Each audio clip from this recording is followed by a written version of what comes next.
The officer who knelt on George Floyd in video seen across the nation was taken into custody today, charged with third-degree murder and manslaughter, and a federal civil rights investigation was announced this afternoon. Those actions come after 4 days of Floyd's family and many others demanding accountability for his death. Over the past 2 nights, some protests turned violent, devolving into riots. And as state police were clearing the crowds this morning, a 4-member CNN crew, including reporter Omar Jimenez, was arrested without explanation. It's been a very rough week in Minneapolis following the suffocation death of George Floyd, an unarmed black man who was arrested after what police say was an attempted forgery. Even though all 4 officers involved were immediately fired, citizens demanded more, specifically that the officers be criminally charged. At first, the protests were largely peaceful. Are you sick and tired of being sick and tired? But by nightfall Tuesday, things changed dramatically. Large crowds gathered. People were throwing things, lighting cars and buildings on fire. After a third night of rioting, things appeared under control early this morning when a CNN crew was approached by state police. Reporter Omar Jimenez was live on the air.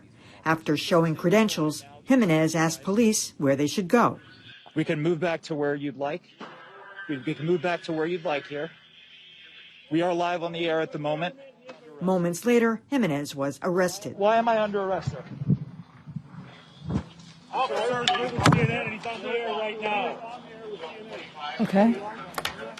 You are arresting him live on CNN. We told you before that we are with CNN. Then, one by one, the entire crew was placed under arrest as Allison Camerata narrated from studio. This is our camera crew, our CNN camera crew, being arrested. Within an hour, Jimenez was back reporting live. When they released you, was there an explanation? That conversation may have happened above some of the people that we were with. For us, it was literally a situation of, tell me who you are. Something they had already done. Once released, the Minnesota State Police issued this statement that reads in part, in the course of clearing the streets, 4 people were arrested, including 3 members of a CNN crew. The 3 were released once they were confirmed to be members of the media. Apparently, they forgot to mention the part where the governor told them to let the crew go. You know, Dan, one of the things that was so fascinating afterwards was Omar Jimenez saying that he was so glad, he was relieved that this happened live because all these other horrible incidents we've seen, including George Floyd, Ahmaud Arbery, even that Amy Cooper thing was on tape, and you could dispute some of the facts possibly surrounding what happened.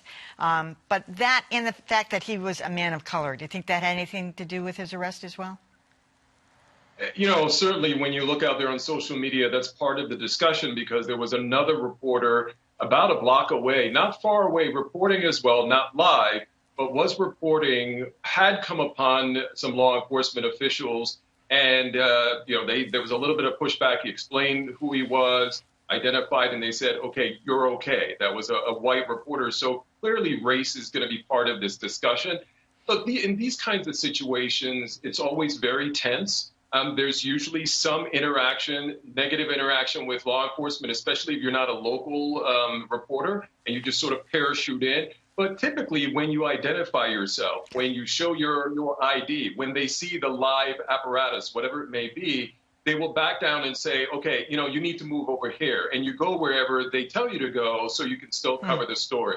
This one is unusual because it was live. They explained what they were doing, and nonetheless, they were arrested. I don't consider this particular incident to be an egregious form of police crackdown on free speech or on reporters. I think in this particular case, it was getting a lot of attention and is getting a lot of attention because it happened on live TV.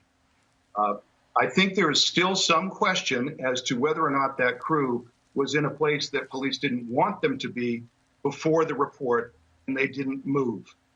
Even if you read on the CNN website today, one of the 3 crew members said they were told, quote, police told us we were being arrested because we were told to move, and we didn't. So I still think the facts are a little bit in question at this point. I still think the arrest was an overreaction by the police. I don't think particularly the police were terribly overreactive in making the arrest. I've seen far worse things in covering stories over the years. I have been at evolving police situations where the police were not nearly as nice to reporters as they were here. Now, again, I'm not defending these police. I think they did overreact. I think it was right for the governor to apologize. I think it was right for them to let them go quickly. But I think this whole situation, again, is not an example of a trend in police crackdown on a free speech in free press in our country right now. Well, as the incident was broadcast last night, Allison Camerata pointed out that the crew was standing where they had been told to stand. And during the arrest, as it was being transmitted live, they repeatedly asked, just tell us where you want us to go. Tell us where you want to move. We'll go there. We'll do that. And they were given no instruction. They were just arrested. And when they asked why they were being arrested, there was no explanation. I'll agree it's probably not part of a big, huge conspiracy or big new trend in police media interactions. It feels like the thin edge of the wedge, to be completely honest about it. It feels like a little bit of a trial balloon. Will people get upset at this? Will they cheer the media being arrested?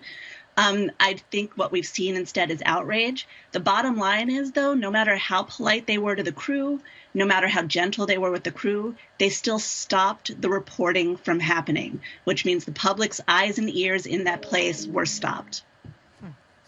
I'd be a lot more inclined to wait for potentially exculpatory facts to come out if we hadn't just seen not only the killing of George Floyd, but also I've been following this extremely closely, in part because I grew up in Minnesota.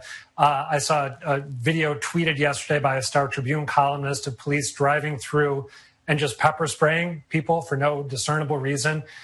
And now you have this. The impression that I'm getting watching from afar is that you have law enforcement kind of seeing what they can get away with, which I think is the point Lylah was just making.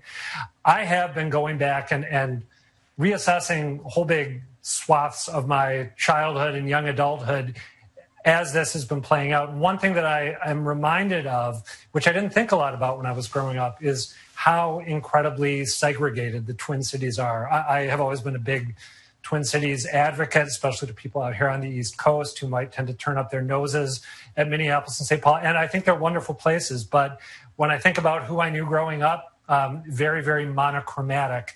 Boston can be that way too, but I think the Twin Cities maybe take it to a higher level. And that is, I think, crucial context for what we're watching play out. I just want to jump back in with Mike Nikitas for a minute and say, don't you get the sense that the police were emboldened a little bit? I mean, somebody was giving them a direction. And this whole anti-media episode prompted by the president seems to be, that felt like it was playing out.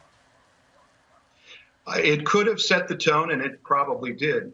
I think that the thing that we really should be thinking about right now was that tweet from the president where he said, when the looting starts, the shooting starts. Yeah. That, to me, is the far more inflammatory dynamic that was involved in this particular event. And it could have something to do with their feeling more emboldened. But again, I thought they, as police officers, used general restraint in what I've experienced being in the field and being in places where police didn't watch you. My perfect segue to my next segment.